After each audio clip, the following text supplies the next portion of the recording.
Isang babaeng Swiss na unang beses palang dumating sa Pilipinas nagkakaproblema sa paghahanap ng matutuluyan sa isang liblib na bayan sa probinsya. Habang siya'y nakadarama ng labis na kalungkutan at kawalang pag-asa, isang Pilipino ang lumapit at kinausap siya. Nang marinig niya ang sinabi nito, hindi niya napigilang humagulgol ng malakas. Hindi lang niya gustong maranasan ang Maynila, kundi gusto rin niyang damhin ang iba't ibang kultura ng Pilipinas, kaya lumabas siya patungo sa mga lalawigan. Ano nga ba ang mga naranasan niya sa Pilipinas? Ang travel journal na kanyang isinulat pagbalik niya sa kanilang bansa ay ibinahagi sa isang social networking site. Ipakikilala namin ito batay sa nilalaman nito. Kumusta? Ako si Adele, 24 taong gulang, ipinanganak at lumaki sa Switzerland. Nagtatrabaho ako ngayon sa isang travel agency. Pinili ko ang trabahong ito dahil mahilig akong magbiyahe, ngunit wala pa akong sapat na kaalaman para makapagbigay ng magandang rekomendasyon sa mga kliyente tungkol sa iba't ibang lugar. Nag-aaral ako ngayon ng husto mula sa aking mga kasamahan at sinisikap kong maunawaan ang mundo. Bagamat nag-aaral, naniniwala ako na ang pinakamahusay na paraan para makumbinsi ang mga kliyente at makamit ang kanilang tiwala ay ang personal na maglakbay sa mundo at maghanap ng mga lugar na sulit irekomenda. Nang ibahagi ko ito sa aking mga kasamahan at manager, nagsimula silang magbahaginan ng kani-kanilang karanasan sa paglalakbay. Ang mga matagal nang nagtatrabaho sa travel agency ay talagang nakapunta na sa maraming bahagi ng mundo. Hindi lamang sa mga bansa sa paligid ng Switzerland sa Europa, kundi marami na rin ang nakapunta sa Amerika, Timog Amerika, Africa at Asia, at nalibot na nila ang buong mundo. Nakakatuwang pakinggan ang kanilang mga kuwento. Gayunpaman, sa mga usaping ito, nagkaroon ng hindi pagkakasundo sa pagitan ng aming manager at isang kasamahan tungkol sa Pilipinas sa Asia. Pinuri ng husto ng manager ang Pilipinas. Buong puso niyang iminungkahi na dapat ko talagang maranasan ang kalikasan kultura at ang kabaitan at hospitality ng mga Pilipino. Iginiit ng manager na kung hindi pa ako nakapunta sa Asia, dapat magsimula ako sa Pilipinas. Ngunit si Leo, isang kasamahan kong mas matanda sa akin ng 5 taon, ay labis na galit sa Pilipinas. Sabi niya, wala siyang magandang alala sa paglalakbay niya doon. Aniya, sobra-sobra ang tao sa Maynila, walang kapayapaan.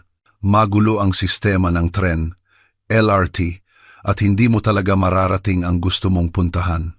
Sabi niya, ang mga Pilipino ay mahiyain at kung kakausapin mo sila, tatakbo lang sila palayo at kinikilala nila ang mga dayuhan bilang kaaway. Pagkatapos ng lahat, ito ay isang kapuluan na may masalimuot na kasaysayan at matibay ang depensa ng kanilang puso. Matindi niyang sinabi na ayaw niyang maging area manager para sa rehiyon ng Asia. Sa harap ng salita ni Leo, mukhang hindi mapakali ang manager, ngunit hindi rin siya mariing kinontra ng ibang kasamahan. Bukod pa rito, tuwing babanggitin ni Leo ang Pilipinas, sumasali rin sa pagsalungat si Jian, isang kasamahan mula sa mainland China. Kaya naman nagsimula akong mag-isip na ang Pilipinas ay talagang isang lugar na exclusive at walang pakialam. Sa tag-araw ng 2 taon ko sa kumpanya, nagkaroon ako ng mahabang bakasyon. May sistema ang aming kumpanya na kung maglalakbay ka sa ibang bansa habang bakasyon, hahabaan ang bakasyon mo ng 1 linggo at tutulungan ka pa sa gastos sa biyahe. Kaya nagdesisyon akong magplano ng biyahe sa ibang bansa. Nang magdesisyon akong maglakbay, paulit-ulit akong humingi ng payo sa mga tao sa kumpanya. Siyempre ang manager ay nagrekomenda ng Pilipinas, ngunit sina Leo at Zian ay mariing sumalungat.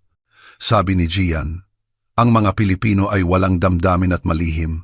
Gumagalaw sila batay sa interes.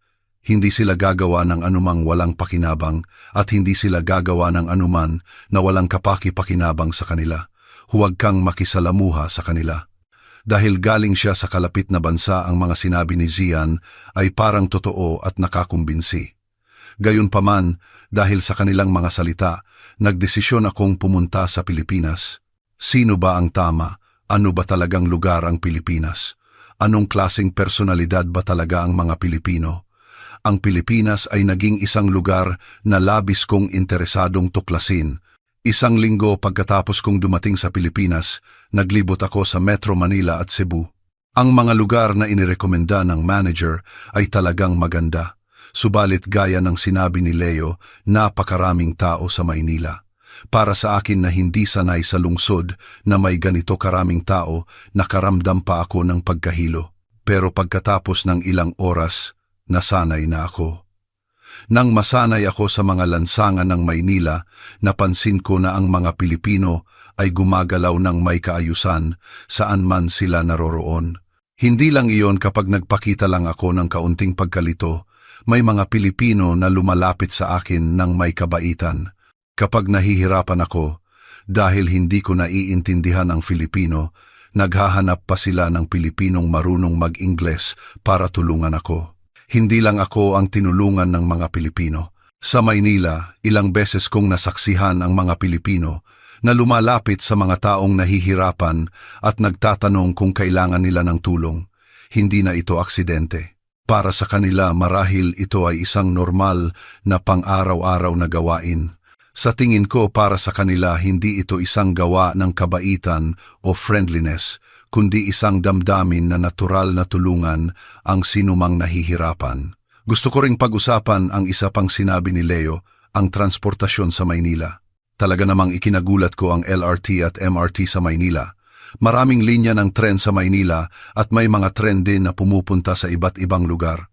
Hindi rin pare-pareho ang kumpanyang nagpapatakbo sa kanila, kaya nalito ako kung saan ako sasakay at anong sasakyan. Para sa akin na hindi nakakaintindi ng Filipino, muntik na akong malito kung anong tren ang sinasakyan ko at kung saan ako naroroon. Kailangang aminin na ang sistema ng riles sa Pilipinas ay talagang maraming linya at komplikado. Gayunpaman, nang aktwal akong sumakay, humanga ako sa detalyadong at maalalahaning pag-aalaga nito. Gaya ng pinuri ng manager ang mga tren at LRT ng Pilipinas ay on time at walang kahit ilang minutong pagkaantala. Siyempre humanga ako rito, ngunit ang higit na nakadama sa akin ay ang konsiderasyon nila sa mga pasahero. Hindi lang multi-language guide at in-car broadcast, kundi ang mga pangalan ng bawat linya at istasyon ay mayroon ding mga Ingles na letra at numero na nagbibigay daan sa mga dayuhan na madaling maunawaan. Hindi tulad ng karaniwang saloobin sa mundo na ikaw na lang ang mag-search, nasa internet naman, ang serbisyong guide ng Pilipinas ay nasa ibang antas. Sa panahong ito ng internet, maaari mo nang malaman ang karamihan ng mga bagay sa pamamagitan ng pag-search sa smartphone, ngunit hindi nagbibigay ang mga Pilipino ng ganitong uri ng pabayang serbisyo. Marahil, ipinagmamalaki rin ng mga Pilipino ang Filipino bilang isang magandang wika, ngunit nagbigay sila ng pinakamaraming detalye na gabay hanggat maaari para sa mga hindi nakakaintindi ng Filipino. Ang multi-language guide ay isa ng mahusay na serbisyo, ngunit sa karagdagan ang paggamit ng Ingles na letra at numero upang mas madaling sumakay ang mga gumagamit ay nagpapakita ng masusing pag-iisip sa lahat ng dako. Sa puntong ito, hindi lang ako humanga kundi naantig din ako. Ang friendliness na ito ng mga Pilipino ay hindi limitado sa transportasyon kundi nakapaloob sa iba't ibang sistema ng Pilipinas. Nararamdaman ko na hindi lang mahusay ang teknolohiya ng sistema, kundi ang simula at kalidad ng serbisyo ng Pilipinas ay isang antas na mas mataas kaysa sa world standard. Hindi ko naramdaman ang kalungkutan at pagiging malamig ng mga Pilipino na sinabi ni Leo at Sian. Gaya ng sinabi ng manager ang bawat serbisyong ibinibigay ng lugar na ito ay nakakaantig sa aking puso. Pagkatapos ng halos isang linggo sa Pilipinas at matapos kong libutin ang mga pangunahing lungsod, nagsimula akong maglakbay sa iba't ibang bahagi ng Pilipinas upang maghanap ng mga sikretong lugar na tanging alam lamang ng mga lokal. Naramdaman ko na ang pag-alam sa mga lugar na ito ay magiging isang advantage para sa akin bilang isang travel service person. Sa ganitong pag-iisip, naglakbay ako nang walang plano. Isang araw nakarating ako sa isang rehiyon na tinatawag na San Vicente, Palawan. Tila ito ay isang sikat na rehiyon sa Pilipinas, ngunit bihira itong mariing inirerekomenda sa mga tourist guide para sa mga dayuhan. Ngunit espesyal ito para sa akin. Ito ay ang bayan ng isang mang-aawit na labis kong hinahangaan. May memorial hall para sa mga awit, mga tribal village na puno ng kultura ng indigenous people at iba pa. Gusto itong makita ng mga taong mahilig sa musika at kultura. Bukod pa rito, may magagandang baybayin ang San Vicente na tinatawag na Taiwan's Secret Garden Note. Ito ay Pilipinas na kaya babaguhin ko ang bansag tinaguriang huling hangganan ng Pilipinas at may mga lumang simbahan, parokya at iba pang kaakit-akit na lugar. Naglakbay ako sa lalawigan ng Palawan buong araw. Nang sumapit ang gabi, nagsimula akong maghanap ng matutuluyan. Dati dahil sa malalaking lungsod ako naglalagi, karaniwan akong dumiretso sa hotel sa harap ng istasyon upang subukan ang aking kapalaran. Ngunit sa San Vicente, hindi ganoon karami ang matutuluyan at sa kasamaang palad marami na ang fully booked. Hindi ako marunong mag-Filipino, kaya hindi ako makatawag para magtanong kung may bakante pa. Kaya umaasa lang ako sa online booking o walk-in na negosasyon. Nagsimula na akong mag-alala. Lumayo na ako sa sentro ng bayan ng San Vicente patungo sa isang maliit na pamayanan malapit sa dagat. Nagsimula na akong isipin ang matulog sa kalye. Hindi tulad ng Maynila o Cebu nang sumapit ang alas, tiyes ng gabi namatay na ang mga ilaw sa kalsada at naging tahimik at madilim ang paligid. Naupo ako sa kalsada malapit sa dagat at muntik na akong umiyak sa kalungkutan. Naalala ko ang sinabi ng manager. Ang mga Pilipino ay napakabait at ang Pilipinas ay napakaligtas. Kaya ligtas ang isang babae kahit nag-iisa siyang naglalakbay. Para sa akin ngayon ang salita ng manager, ang tanging kinakapitan ko. Ang paniniwala sa salitang iyon, ang tanging kaligtasan ko. Pero kahit gaano pa kaligtas, hindi ba delikado para sa isang babae na mag-isa sa ganito kadilim na lugar? Nang malapit na akong malunod sa pagkabalisa, nagsimula akong maglakad muli upang maghanap ng liwanag. Habang naglalakad ako sa baybayin patungo sa istasyon, naramdaman kong may tao sa malapit. Dapat ba akong lumapit at makipag-usap tungkol sa matutuluyan o dapat bang hindi ko ipaalam sa kanya na ako ay isang babae? Nag-aalinlangan ako sa loob ko. Dapat ba akong magtiwala sa mga Pilipino o hindi? Para akong nagtatanong sa sarili ko at muntik nang magalit sa sarili ko. Habang hindi ako makapagdesisyon at nanatili sa kinatatayuan ko, lumapit sa akin ang taong iyon at nagsalita, "Excuse me." Isang babaeng tila teenager pa lang ang lumapit sa akin at nagsalita sa Ingles na may bahid ng Filipino. "Sandali lang po," sabi niya. Inilabas ang cellphone, nag-set up ng translation app at nagsimulang makipag-usap sa akin. Nang malaman kong isang Pilipina ang lumapit sa akin, nakaramdam ako ng kakaibang kaligayahan. Naalala ko ang sandaling iyon. Kanina dumaan ako rito at nakita kitang nakaupo rito. "Nagtagal ka ba rito?" tanong niya sa akin sa pamamagitan ng app. Sumagot ako sa Ingles ng dahan-dahan, "Opo, halos 1 oras na akong narito." Nang maintindihan niya ang sinabi ko, sinabi ng babae, "May problema ba? Kung kailangan mo ng tulong, sabihin mo lang sa akin ha." Pagkatapos niyang sabihin iyon sa akin, ngumiti siya ng malumanay. Ang ngiti niya ay nakapagpagaling sa akin, ngunit naisip ko ang sinabi ng kasamahan kong si Zian, gumagalaw ang mga Pilipino batay sa interes. Hindi sila gagawa ng anumang walang pakinabang at hindi sila gagawa ng anuman na walang kapaki-pakinabang sa kanila. Huwag kang makisalamuha sa kanila. Nag-aalinlangan ako sa loob ko. Bilang isang taong mula sa karatig bansa, tiyak na mas nakakaintindi si Zian ng Pilipinas kaysa sa akin. Si Zian na isa sa mababait kong kasamahan, sa tingin ko ay hindi siya magsisinungaling sa akin. Kung paniniwalaan ko si Zian, natural na isipin na ang babaeng Pilipinang biglaang lumapit sa akin sa oras na ito ay may masamang intensyon. Hindi ba dapat akong umalis agad dito? Ngunit nang dumating ako sa Pilipinas, nakita at naranasan ko mismo ang friendliness at kabaitan ng mga Pilipino. Ilang beses ko nang naramdaman na ang etiquette ng mga Pilipino ay ang diwa na dapat matutunan ng buong mundo. Ang instinct ko ay nagsasabi sa akin na maaari akong magtiwala sa babaeng ito. Tahimik ako nalulunod sa pag-aalinlangan. Umalis ako. Kung gusto mong tumakas ngayon na, sigaw ng isa pang sarili ko sa loob ko. Tumakas. Siguro nga ay may masamang intensyon ang babaeng iyon. Tumayo ako at dinampot ang inihiga kong bagahe. Nang panahong iyon, hingal na hingal siyang tumakbo pabalik.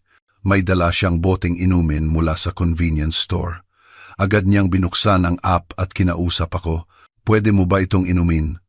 Kung may masakit sa katawan mo, sabihin mo lang sa akin.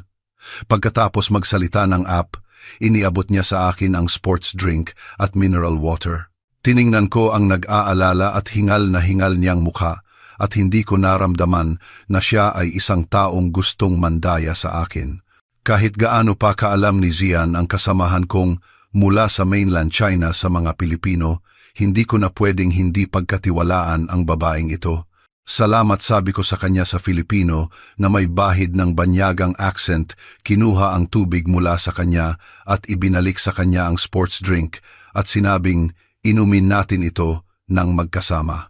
Pagkatapos kong magtiwala sa kanya, nakangiti na ako ng may kapayapaan at natural.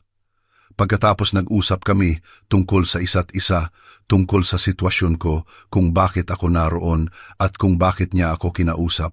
Nalaman ko na siya ay isang high school student pa lang at ang pangalan niya ay Maya.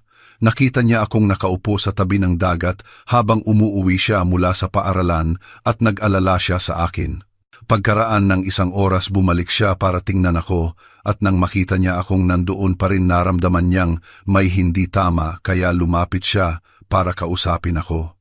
Si Maya ay talagang isang napakabait na babae.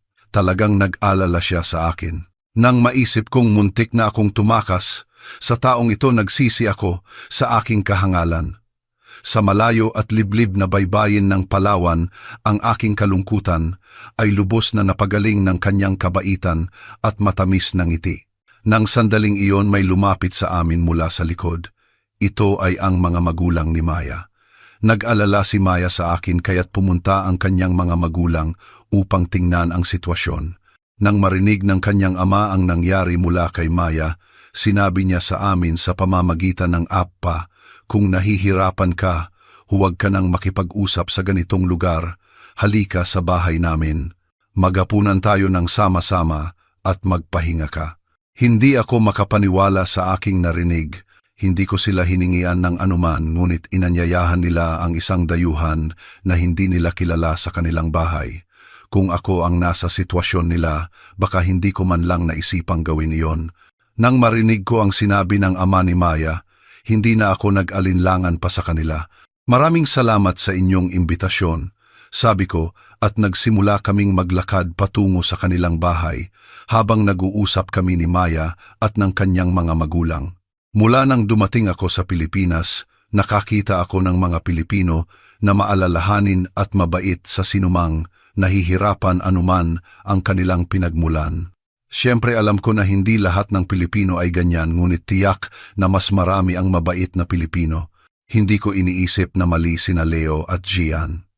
Siguro nagkataon lang na nakaranas sila ng hindi magandang bagay sa Pilipinas o nagkataon lang na nakatagpo sila ng mga Pilipino na hindi nila nakasundo. Ngunit iba ang Pilipinas na nakita ko. Iba ang mga Pilipino na nakilala ko.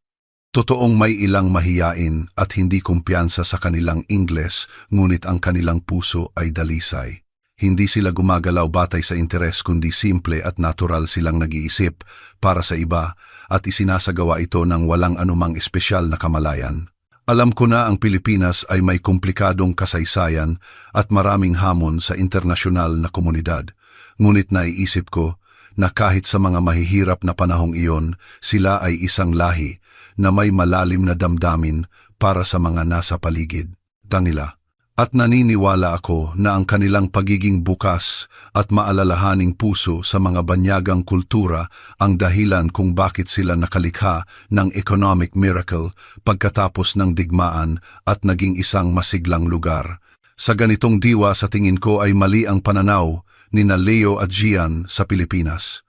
Sa huli nanatili ako sa bahay ni na Maya ng 2 gabi. Dinala ako ni Maya sa ilang secret spots sa San Vicente na hindi gaanong dinadalaw. Ang mga lugar na dinala niya sa akin ay napakaganda at binuksan nito ang aking pananaw ako na akala ko ay nakakaintindi na sa kalikasan ng Pilipinas. Sana maging tulad ako ni Maya na isang tour guide. Labis akong nasiyahan sa oras na kasama ko si Maya. Habang pinapanood ko si Maya na nagsisikap na pasayahin ako luminaw ang aking pangarap sa sandaling iyon. Sa huling gabi ko sa bahay ni na Maya, nag-enjoy kaming lahat sa isang special seafood dinner na binili ng kanyang ama mula sa Fishport at ito ay naging pinakamagandang alala. Pagbalik ko mula sa Pilipinas, detalyado kong iniulat sa lahat sa kumpanya ang kagandahan ng Pilipinas na naranasan ko. Kumpara sa kanilang mga karanasan sa paglalakbay sa ibang bansa, ang aking travelog ay hindi gaanong maganda at hindi gaanong kaakit-akit. Ang mga tanawin na may World Heritage Class at masasarap na local cuisine ay bahagi rin ng kasiyahan ng paglalakbay. Marami rin akong natikman sa Pilipinas. Ngunit ang pinakamaganda kong alala ay ang mga maliliit na sandali kasama ang mga Pilipino. Ito ay isang soul-stirring journey. Ito ang pinakamahalaga kong kayamanan. Nakikinig si Leo sa akin ng may pananabik at saya. Gusto ko ring bumalik sa Pilipinas, sabi niya, habang nakatingin sa akin na masiglang nagsasalita. Natatandaan ko ang komplikadong ekspresyon ni Gian. Umaasa ako na mararanasan din ni Gian ang magandang Pilipinas balang araw. 2 buwan na ang nakalipas mula nang bumalik ako mula sa Pilipinas. Kahit abala pa rin ako sa trabaho, gumagawa ako ng oras upang isulat ang diary na ito. Sa hinaharap, gusto kong pumunta sa Pilipinas hanggat maaari. Siyempre gusto ko ring pumunta sa iba pang mga bansa, ngunit ang Pilipinas ang naging starting point ng aking paglalakbay sa ibang bansa at si Maya at ang kanyang pamilya ang naging guro ko bilang isang tour guide. Masaya ako kung maipagpapatuloy ko ang diary na ito na itinatala ang mga karanasang nakuha ko sa Pilipinas at ang dapat na puso ng tao na natutunan ko kina Maya. Ano ang masasabi ninyo sa video ngayon? Kung maaari paki-subscribe at i-like ang aming channel, magiging masaya kami.